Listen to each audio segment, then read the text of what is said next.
On Providence. Do not be surprised if other animals have their biological necessities provided for them. Not just food and drink, but a place to sleep, and have no need of shoes, bedding, or clothes, while humans, on the other hand, need all these things. It was not expedient in the case of creatures born to serve others, not themselves, to have made them in any way deficient in these respects.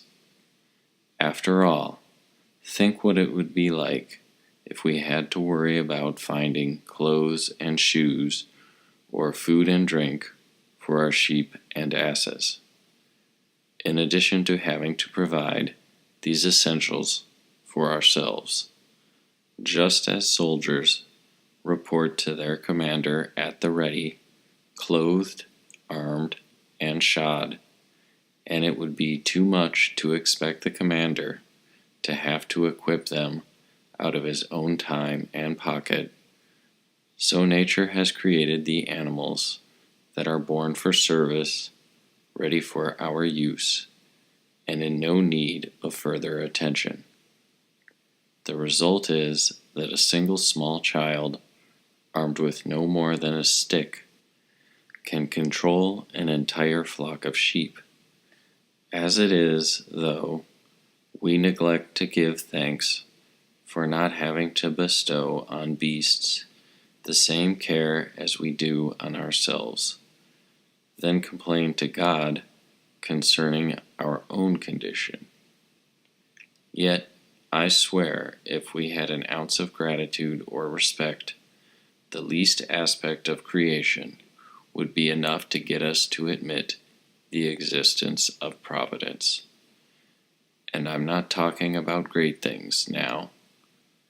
Take the mere fact that milk is produced from grass, and that cheese comes from milk, and wool can grow out of skin. Who is it that has created or conceived these things? No one, people say. What ignorance and gall!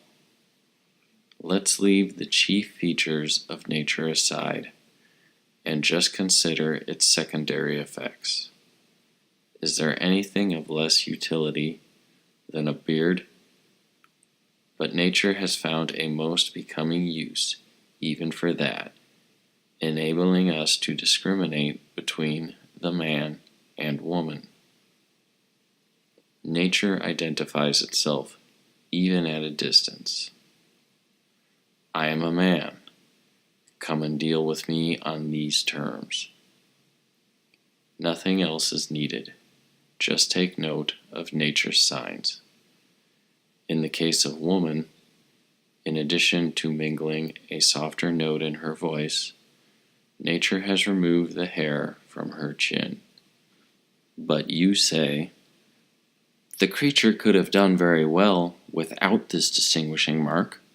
We could announce of ourselves that we are man or woman.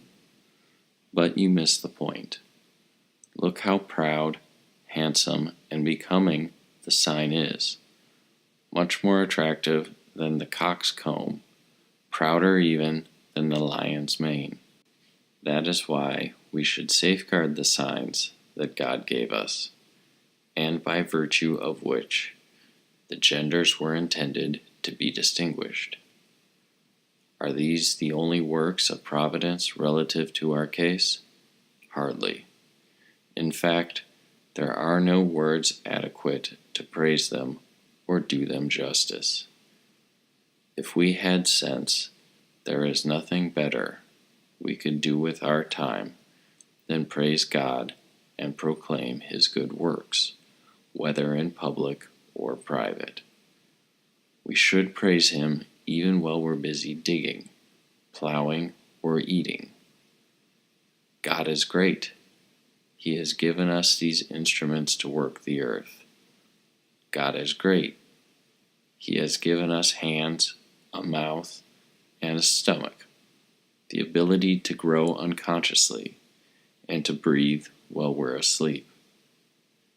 This is what we ought to sing on every occasion, more especially the greatest and holiest hymn, celebrating the ability He bestowed on us to understand His works and to use them systematically.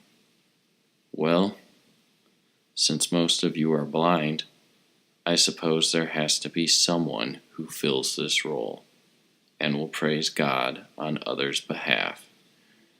And what is a lame old man like myself good for anyway, except singing God's praises? If I were a nightingale or a swan, I would sing the song either of them was born to sing. But I am a rational being, so my song must take the form of a hymn. That is my job, which I will keep to as long as I am permitted, and I invite any and all of you to join me.